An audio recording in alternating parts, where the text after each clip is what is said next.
Okay, let's talk about today's business matters. Summer is officially here and the start of one of the busiest travel seasons of the year, with gas prices still being the lowest they've been since 2021, actually. So AAA expects a record number of people to hit the road over the 4th of July holiday period. It runs from Saturday, June 28th to Sunday, July 6th. And during that period, AAA predicts nearly 62 million Americans will take a trip by car. People traveling by air for the holiday could also set a new record. Nearly 6 million travelers are expected to fly to their destinations. As for other nations, or rather other options, AAA says nearly 5 million people will travel by bus, train, or take a cruise over the July 4th holiday. And Delta Airlines is the best airline for the 7th year in a row. That's according to travel expert The Points Guy. The company's 2025 report was released Thursday. It ranks airlines based on their reliability, loyalty programs, cost and reach, and more. Delta scored high marks for consistently being on time and having good customer service.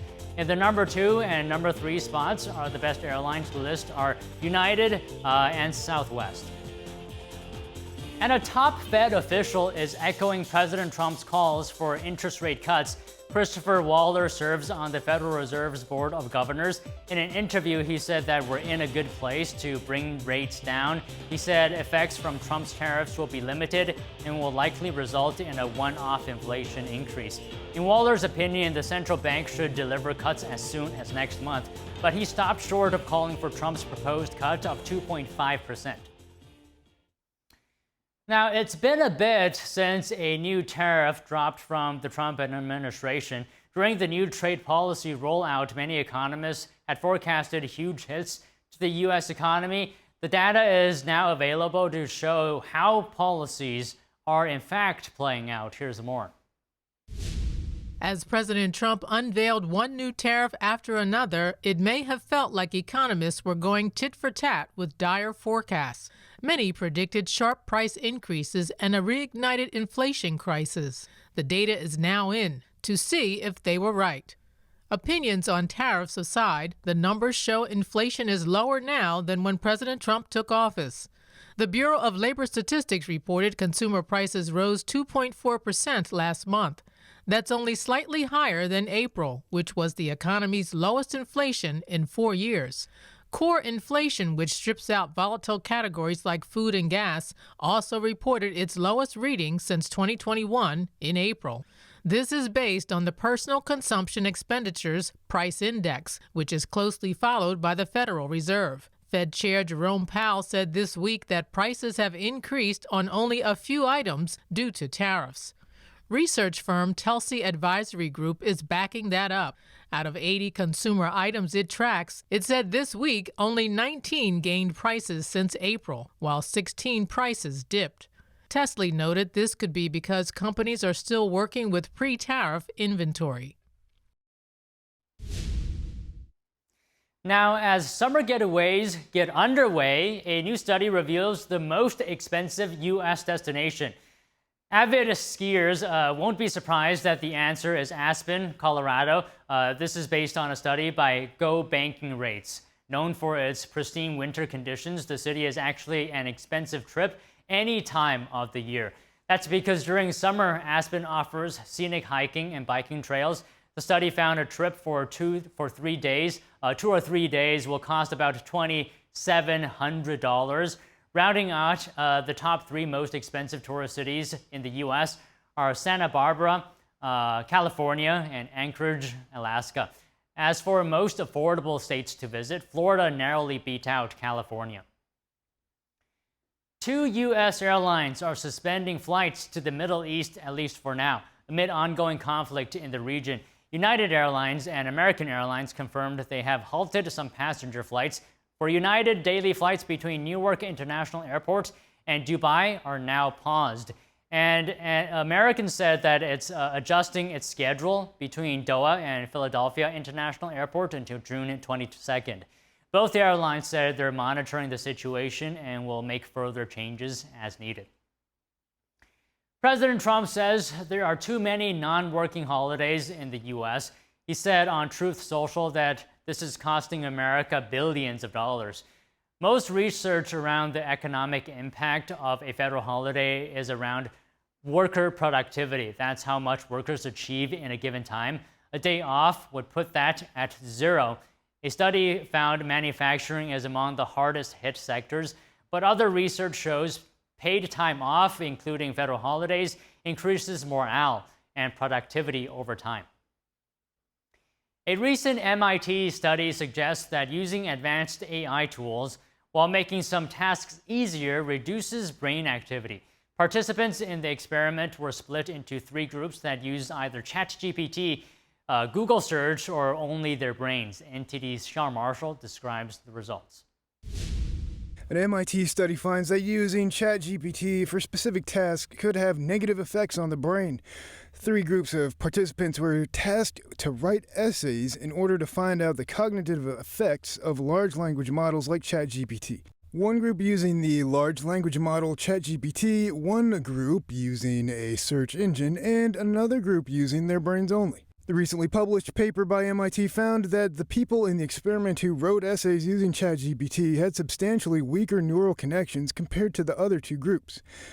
They also had difficulty remembering information from earlier in the experiment, and their brain activity appeared to reset to a beginner's level in regards to the essay topics, possibly because participants who used LLMs were more likely to copy and paste, edited their work less, and struggled to recall information from their own writings. But the brain-only participants could easily remember their earlier writings.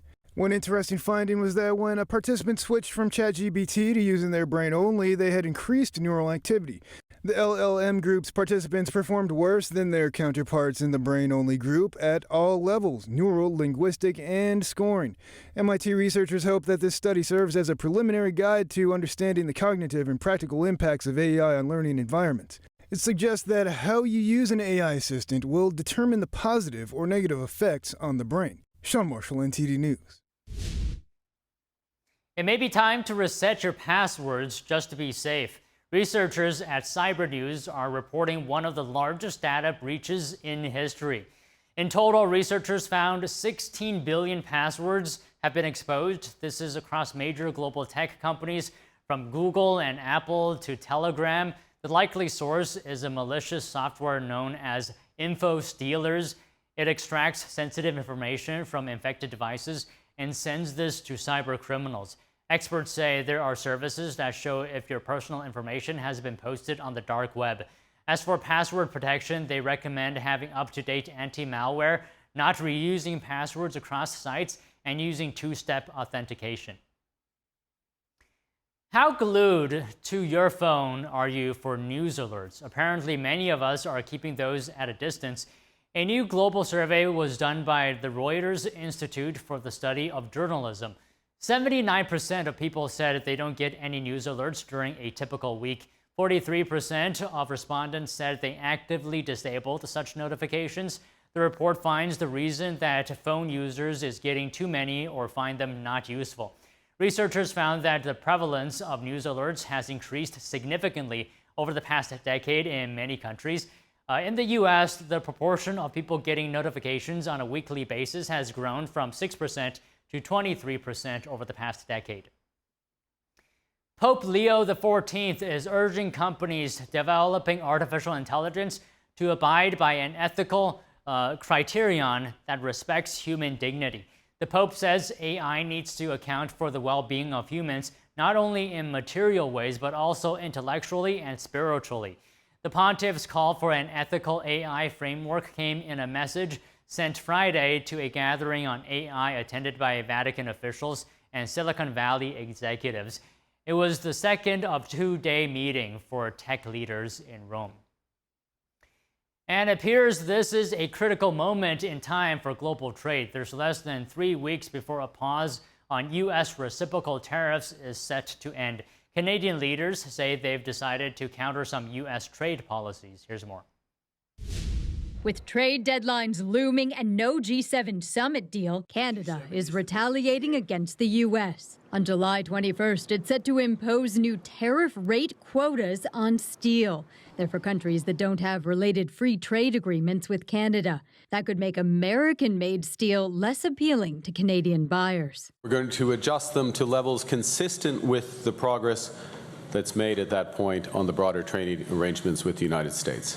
U.S. duties on Canadian steel and aluminum are 50% right now. Two officials say Canada has proposed swapping defense spending for relief from those measures to no avail. The U.S. and Canada are committed to reaching some kind of trade agreement in 30 days after talks during this week's G7 summit. But analysts say a number of world leaders are disappointed that gathering didn't produce any new U.S. deals. That's when a pause on the president's so-called reciprocal duties is set to end for a list of countries.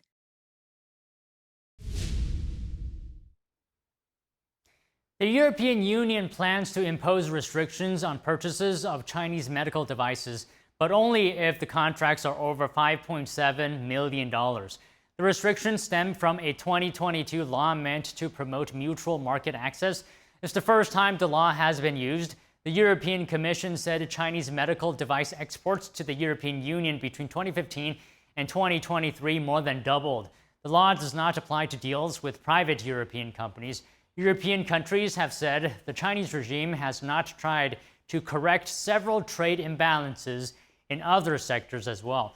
The European Commission president said this week that Beijing was the source of trade and economic problems for the G7 group of countries. And Florida has subpoenaed 2 medical companies selling Chinese-made patient monitors. The state's attorney general says there are concerns the devices could send patient data to China. The 2 companies are Contech Medical Systems and Epsimed. Florida alleges Contech concealed serious security problems in its products. That includes a built-in backdoor that could allow bad actors to manipulate data on the devices. Another issue is programming that automatically sends patient information to an IP address that belongs to a university in China. The Attorney General called the problems a major consumer protection issue. Epsimed confirmed they have received the Attorney General's request and they're cooperating. Contech didn't immediately respond to a request from the Epoch Times for comment. News publishers are struggling, revenue is down, subscribers are leaving, and customer habits are changing.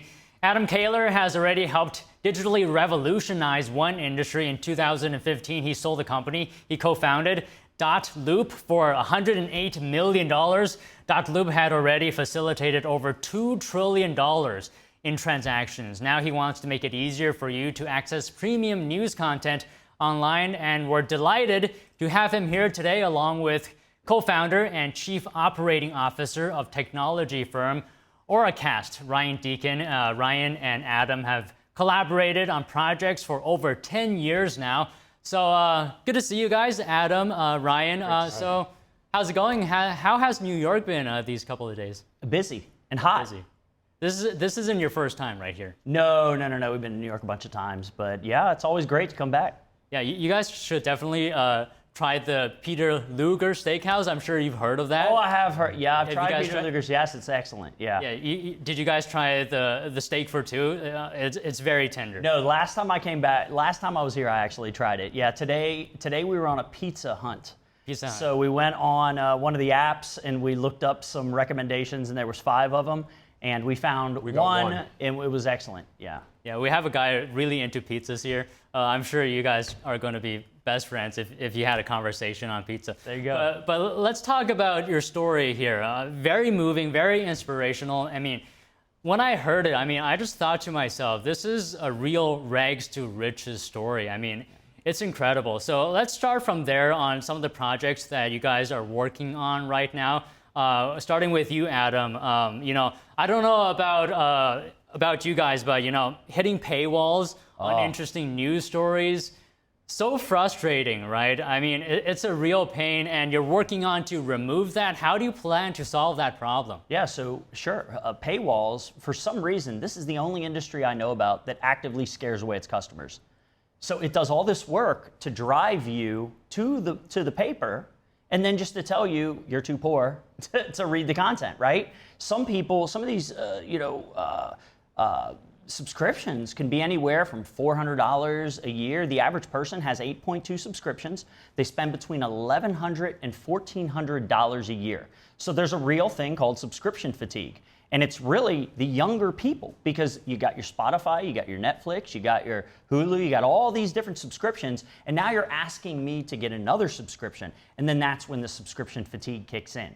So I've been trained by some of the hard paywall news sources to not come back. So I'll find them on social media. That's how I access news. I'll scroll through, I'll find something that's interesting, a headline, right? I click on it, I get there, paywall, I'm gone. Well, Peter, you just went on the record to say, or Adam rather, you went on record to say you're going to get rid of the paywall. Don't disappoint us, because well, we don't necessarily want to get rid of the paywall. We actually are on the paywall, so we want to be an alternative to the subscription. So there's a lot of people that do want the subscription, and we went and did a healthy amount of research. I would say 100-page research article, or that we created. And yeah, there are people out there who still would rather prefer a subscription, but a lot of people want that micropayments option. Okay, let me talk to you for a moment, Ryan. You're working on technology and digital strategy behind content credits. Can you talk to us about that? What's going on there? Well, not to get too deep, however, every publisher is going to have a different setup, so a different website, different technologies that they're using. And I would say my role is to really help make that transition or integration smooth. And so for the Epoch Times, as an example, they're going to have a different setup than maybe the New York Times. And so we've got to work together and figure out what's going to work best for everybody involved. And we've got to make it a seamless transition. Well, you know, me personally, I'm not very tech savvy. I mean, I can operate a computer, I can use my phone, but that's about it. How difficult or how easy is it going to be for a regular user, to adapt to this technology or this way of doing things, Adam? Yeah, so the idea is they pay us for a bundle of credits. And then as long as they're logged into their web browser, they can go to any of our partner websites. When that paywall pops up and they see that Buy with Content Credits button, they click that, paywall comes down. It's that easy. Okay, anything to add, Ryan? No, the key user is the end user. So if we make that process simple for them, then there's no reason for them to not purchase an article. Okay, well, sounds good. And Adam, I understand that you're working on a bunch of stuff as of right now. For example, real estate investment, co-working spaces. You want a digital marketing agency hosting podcasts. I mean, I can barely get one thing done per day. Can you just give us some of your strategies here? How do you do so much? Well, I have a personality type that doesn't like to do one thing. That's the problem. And, surrounding myself with good people like Ryan and having a vast network. I think one of the benefits to being an entrepreneur at this point in my life is I have a pretty big network of people. And, we solve problems digitally for a lot of our customers. And, the news industry is a laggard when it comes to technology. And there's these issues with, like I said, zero-click search and a lot of things, and we see problems and we want to fix them. And being able to monetize that 85% of traffic that's coming to a news website that just bounces. I always ask the question, I say, how do you monetize that traffic now? We don't. Well, here we are to help you do that. Okay, Ryan, what changes should we expect in user habits? I mean, has that opened up an opportunity for content credits? Well, I guess that's a loaded question, but user behavior is definitely changed because of the paywalls that now are integrated everywhere and zero-click search. So what we're trying to do is open up another revenue stream for these publishers, and I think that's going to make a big difference. Okay. Well, talk to you for a moment, Adam. As I mentioned earlier, back in 2015, you sold .loop to Zillow for over $100 million. Can you talk to us about that journey? Yeah, I mean, I was just working in an ad agency, and I'd, making regular ad agency money, and I always wanted to be an entrepreneur, and I wasn't at that point. I was purchasing some real estate in my old neighborhood, and a buddy of mine, one of our co-founders, Matt Vorst, he came up to me and he said, "Hey, I know a guy who has an idea for a really cool software. Would you want to talk to him?" And they were looking for someone, a graphic designer, who had some experience in real estate. And we met at a Panera Bread up by the University of Cincinnati's campus, and 18 months later, we had a working piece of software. And it was hard. Austin Allison was the one who came up with the idea, and he was out raising money, and we kept having to take deals, equity deals, and we kept getting diluted. And then at one point, we went to a big conference, and one of the executives of a very large real estate company came by, and they had 80,000 agents.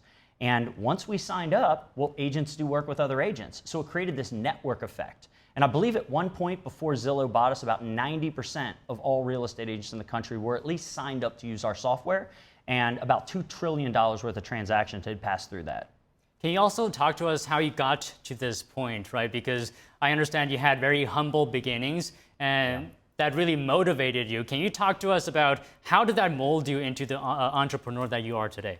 Well, exactly. We had very humble beginnings, and I just didn't want to be in that situation the rest of my life. And I pay attention, I watch other people, and I say, I'm not going to do that, right? But I watch other people and I say, that person's got it together, I want to do that, right? So just sticking with things, trying not to make mistakes, avoiding some of the common mistakes people that grow up in my type of situation end up falling into these traps. And my first goal was just graduate high school. If I could just graduate high school, that'd be fine. And then one thing led to the other. I went to the Art Institute of Pittsburgh for computer animation multimedia. I wanted to do like Toy Story type stuff, right? I went back to Cincinnati. There were no jobs in Toy Story and animation. So I ended up at FedEx Kinko's, working second shift at one point. But you leverage things, right? You just got to stick with it. You got to know what your goals are. And you just got to fight every day. And you got to build up skills that people want. And I just so happened to do that. And over time, I'm 47 years old right now. So over time, I have built up those skills. And I trust in myself. I don't want to have to trust in someone else to make the right choices so that I keep my job. I want to carve out my own path. And nobody is going to trust, you're not going to be able to trust anyone besides you in your life as much as you, right? So that's what I did.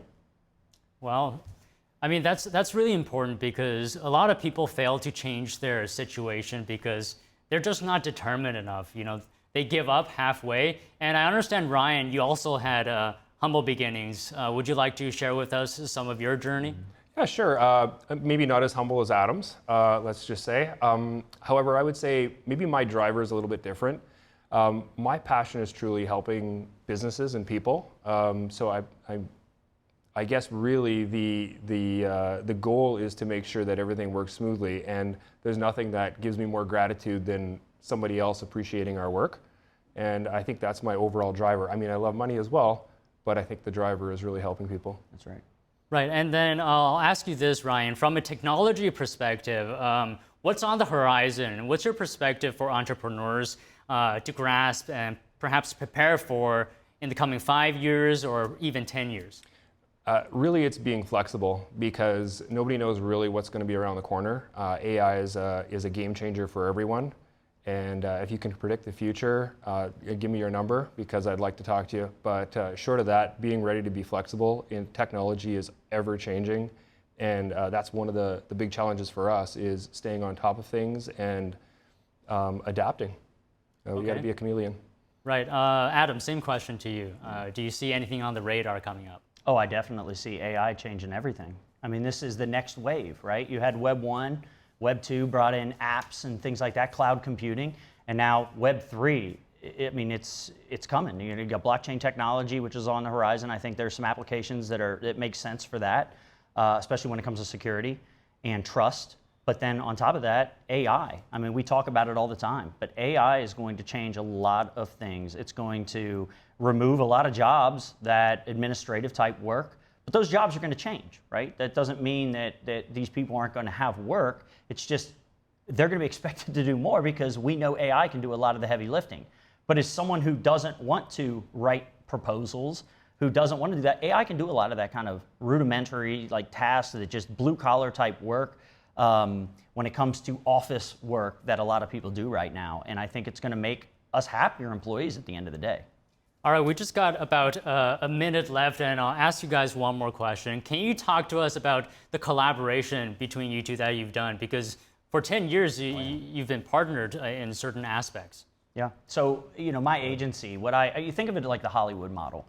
So I may not need a Java developer 40 hours a week, but I do need one every once in a while for a project.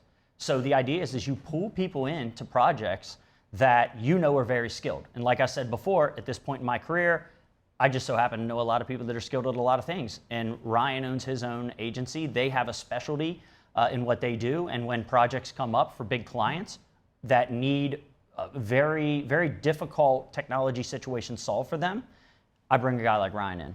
Yeah, and we might not always be the right fit. And I think being honest with yourselves as well, and if there's a large project that's in a technology that we're not experts in, it's great to let our customers know that maybe we're not a good fit, and I'll let Adam know that we're not a good fit, and he'll find another great company to work with as well. Well, it looks like to me you guys are collaborating very well. Thank you very much, gentlemen. I appreciate it. Thank you. Appreciate it. Okay, on to markets. Today, U.S. stocks closed mostly lower and oil prices fell, and this comes as investors reacted cautiously to President Trump's decision to delay immediate military action in the ongoing Israel-Iran conflict. So while the Dow Jones eked out a small gain, S&P 500 and the Nasdaq ended in the red after a volatile session today. Brent crude dropped about 2.3% for the day, but still logged a weekly gain, reflecting ongoing uncertainty. Meanwhile, global equity markets were mixed. European and Asian shares showed modest gains, partly buoyed by South Korea's new president's stimulus pledges. However, global overall sentiment remained muted, with MSCI's global index barely changing. And that's it for today's Business Matters.